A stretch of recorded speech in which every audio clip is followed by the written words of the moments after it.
হরি কাকাকে বলেছিলাম আসতে, কখন আসবে কে জানে।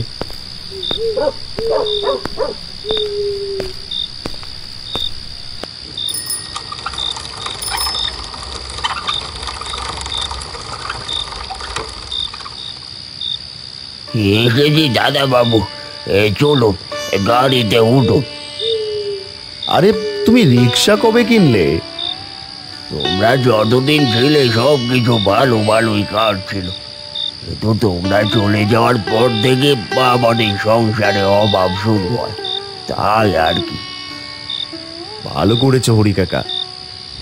শীতের শুরু, এগিয়ে চলেছি আমি। চারিদিকে ঘন কুয়াশা, অন্ধকার নিস্তব্ধতা। রাত 8টায় চারিদিকে নির্ঝুম। গ্রামের শীতকালে 8টা বাজতে না বাজতেই গ্রামের প্রত্যেকের ঘরের আলো বাতি সব নিভে যায়।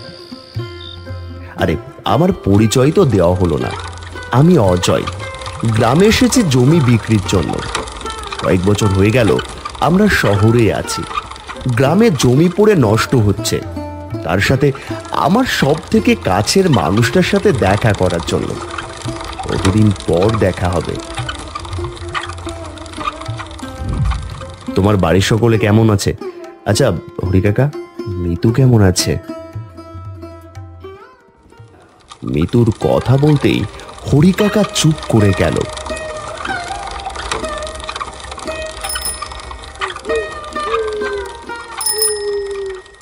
বাড়ি চলে এসেছি আমি, সব পরিষ্কার করে রেখেছি।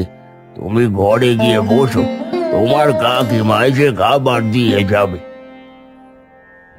আমি রিক্সা থেকে নেমে ঘরের ভিতর প্রবেশ করলাম। হরি কাকা সেই একই রকম ভাবে বাড়িটা দেখে রেখেছে, ঠিক 2 বছর আগে আমরা যেমনটা রেখে গিয়েছিলাম। অজয় বাবা, কেমন আছো? কাকিমা তুমি কেমন আছো? আমি ভালো আছি কাকিমা।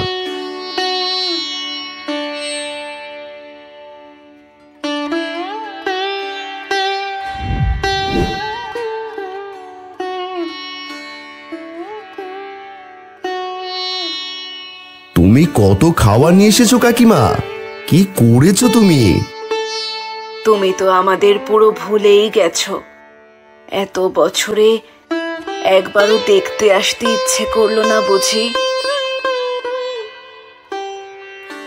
কত চিঠি পাঠালাম তোমাকে, কোনো চিঠির উত্তর পর্যন্ত দিলে না।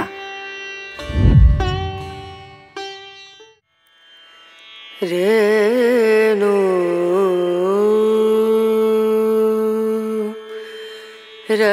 খাওয়া দাওয়া করে না, আমি আসছি। খাবার ঠান্ডা হয়ে যাবে নয়তো।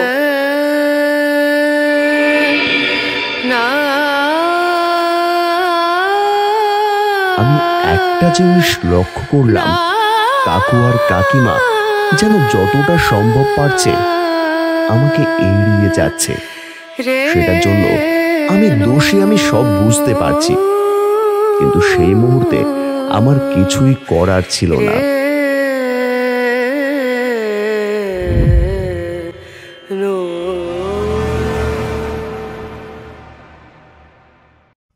কিন্তু বাবা, আমি মিতুকে ভালোবাসি ছোটবেলা থেকে।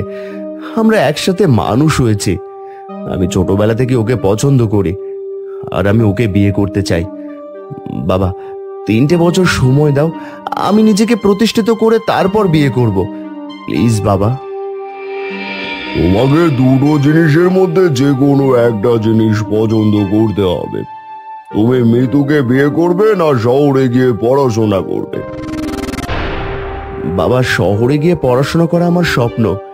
আমি নিজেকে প্রতিষ্ঠিত করতে চাই, আর মিতু আমার ভালোবাসা। আমি দুটোর মধ্যে কি করে? তুমি কোনটা চাও বলবে, তাহলে সেটাই হবে।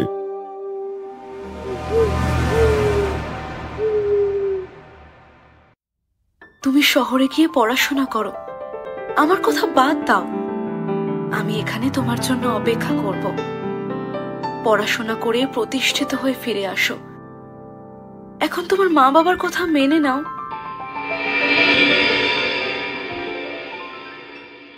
কিন্তু বাবা মাও পরিস্থিতির চাপে পড়ে আমি কলকাতায় চলে আসি। তার কয়েক মাস পর বাবা মারাও শহরে চলে আসে।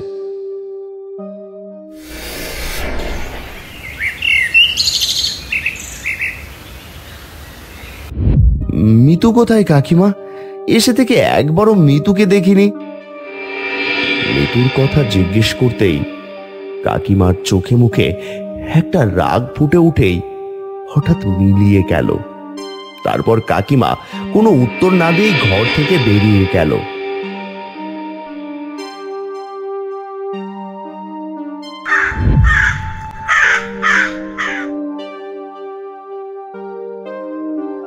কাকিমা, কাকিমা, ও কাকিমা। আরে অজয় বাবা, তুমি এখানে? কিছু দরকার? কাকিমা, বলছি মিতু কোথায়?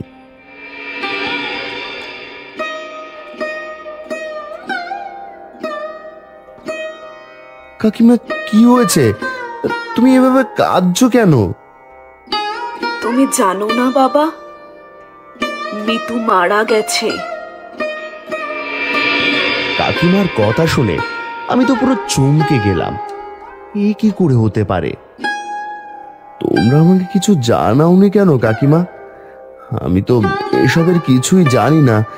কিভাবে আর কবে? তুমি এখান থেকে চলে যাওয়ার 1 মাসের মধ্যেই মিতু গাড়ি অ্যাক্সিডেন্টে মারা যায়। আমরা তোমাকে জানাইনি, কারণ বাবু বলেছিলেন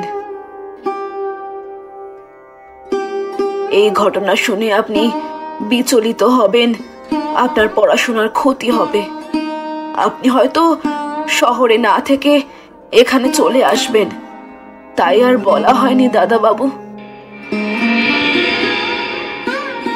তারপরে তো আপনার বাবারা সবাই শহরে চলে যায়। কাকিমার এই কথা শুনে আমি পুরোটাই চমকে যাই। সেদিন রাতে আমি আর কিছু খাবার গ্রহণ করতে পারিনি।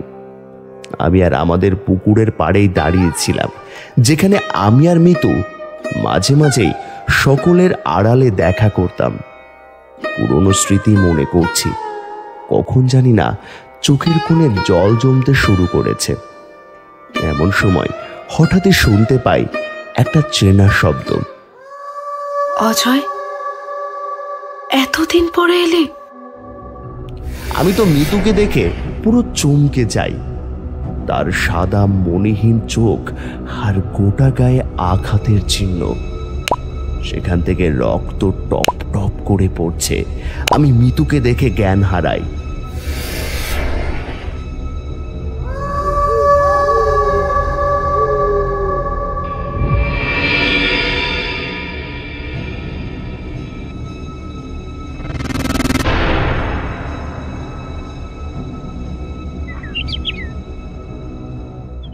দাদা বাবু, আপনি পুকুর পাড়ে ছিলেন? পুকুর পাড়ে আপনি কি করছিলেন? আমরা তো ওখানে ভোরবেলা আপনাকে অজ্ঞান অবস্থায় দেখতে পাই আর ঘরে নিয়ে আসি। কি হয়েছিল আপনার?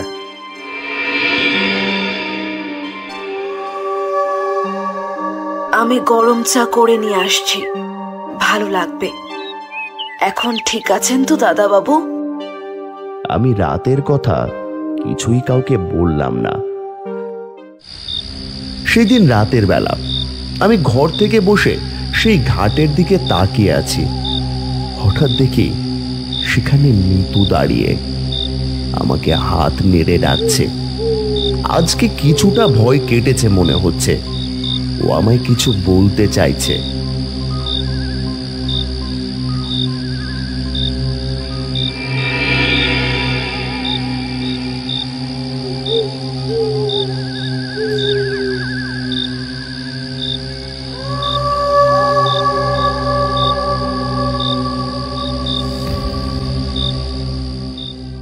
মিতু, কি হয়ে গেল এসব? আমি ভাবতে পারিনি এরকম হয়ে যাবে। এই 2 বছরে একবারও মনে পড়েনি আমার কথা? একবারও তুমি খোঁজ নিয়ে দেখোনি? এই তোমার ভালোবাসা ছিল আমার প্রতি, নাকি শহরে গিয়েই আমাকে ভুলে গেছিলে? তা নয়, আসলে বাবা আমাকে কথা দিতে বলেছিল যতদিন না আমার পড়ালেখা কমপ্লিট হচ্ছে ততদিন আমি যেন তোমার সাথে যোগাযোগ না করি। আমারও মনে আছে এখনো সেই দৃশ্য। প্রেম না চাই, দেখবো ওই 2 বছর তুমি ওই মেয়ের সাথে যোগাযোগ না করলে ওই মেয়ে অন্য কারোর সাথে প্রেম করে ভেঙে পড়বে। বাবা এটা কি বলছো? আমি ঠিক কথাই বলছি, তুমি দেখে নিও। 2 বছর শুধু ওই মেয়েটার সাথে যোগাযোগ রেখো না, তারপর দেখো। ঠিক আছে বাবা, আমি তোমার কথা মতোই আমার পড়ালেখা কমপ্লিট না হওয়া অব্দি ওর সাথে কোনো রকম যোগাযোগ করব না, কিন্তু তারপর সব কিন্তু মেনে নিতে হবে।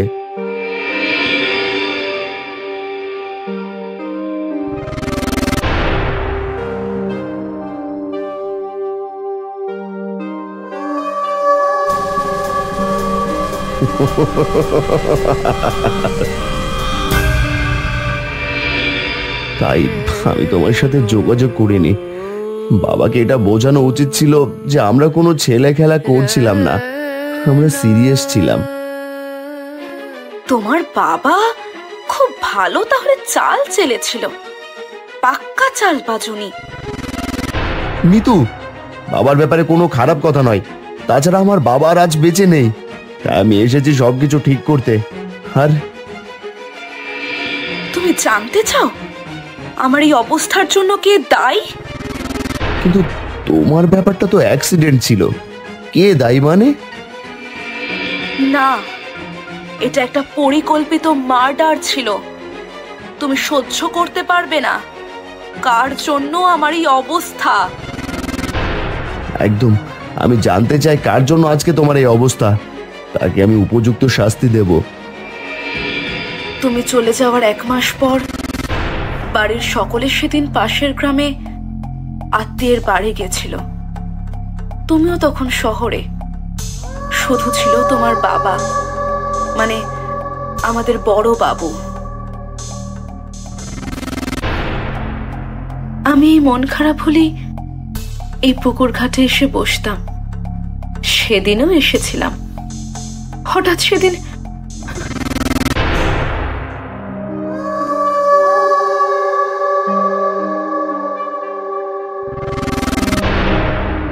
তুমি অজয়কে ভুলে যাও। তা হয় না জেঠু, মানে বড় বাবু, আমি অজয়কে সত্যি খুব ভালোবাসি। তোমরা আমাদের আশ্রিতা, আমাদের বাড়িতে কাজ করে তোমার বাবা। আমার ছেলে কখনো একটা চাকরের মেয়েকে বিয়ে করবে সেটা আমি মেনে নেব না। বড় বাবু, কিন্তু আপনি তো আমাকে ছোটবেলা থেকেই পছন্দ করতেন। সাধারণ মেয়ে হিসেবে তোমাকে পছন্দ করি, কিন্তু তোমাকে আমার ছেলের বউ হিসেবে পছন্দ করি না। বড় বাবু, তোমার জন্য আমি ভালো সম্বন্ধ এনে দেব, আমার ছেলেকে ভুলে যাও। সঙ্গে আমি তোমাকে অনেক টাকা পয়সা গয়নাগাটিও দেব। তা হয় না বড় বাবু, আপনি ভুল বুঝছেন। আমি ওর জন্য অপেক্ষা করব। ও কথা দিয়েছে ও ফিরে আসবে, আমাকে বিয়ে করার জন্য অবশ্যই আসবে। ততদিন আমি অপেক্ষা করব ওর জন্য। আমাকে ক্ষমা করবেন বড় বাবু, আমি কখনো ওকে ভুলতে পারবো না। ভালো কথাই না মানলে আমাকে লাঠি ধরতেই হবে। রবি, তুই তোর কাজ কর। তারপরে রবি কাকা আমার মাথায় আঘাত করে। আমি অজ্ঞান হয়ে ওখানেই পড়ে যাই। তারপর আমাকে রাস্তায় টেনে হিচড়ে নিয়ে গিয়ে ফেলে দেয়। গাড়ি অ্যাক্সিডেন্ট হয়ে মৃত্যু হয়েছে বলে রটে যায় সব জায়গায়। বড় বাবু যে পুলিশদের টাকা খাইয়েছিল। না, এ সব মিথ্যে কথা, আমি বিশ্বাস করি না, সব মিথ্যে কথা। বিশ্বাস না হলে রবি কাকাকে গিয়ে জিজ্ঞেস করো।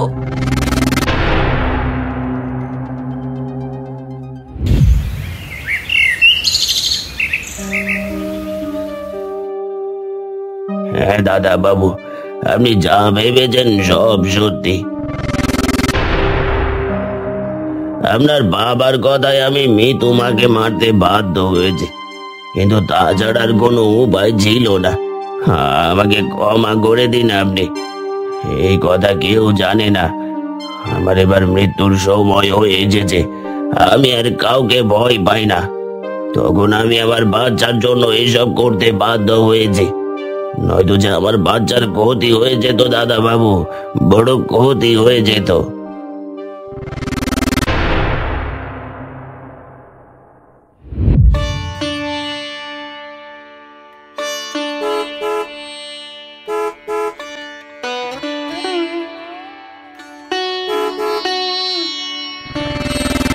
কি হচ্ছে অজয়?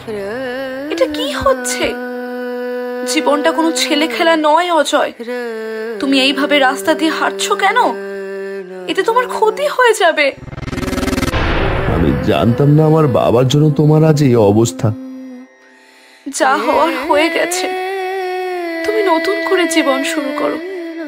তোমার সামনে তোমার অনেক বড় জীবন পড়ে আছে। আমি তোমাকে ছাড়া অন্য কারো কথা ভাবতে পারি না।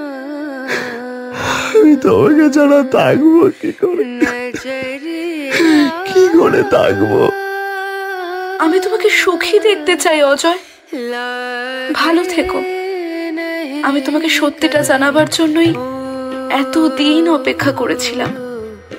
এবার আমাকে ছেড়ে দাও, এবার আমাকে যেতে দাও। তুমি ভালো থেকো অজয়, ভালো থেকো তুমি।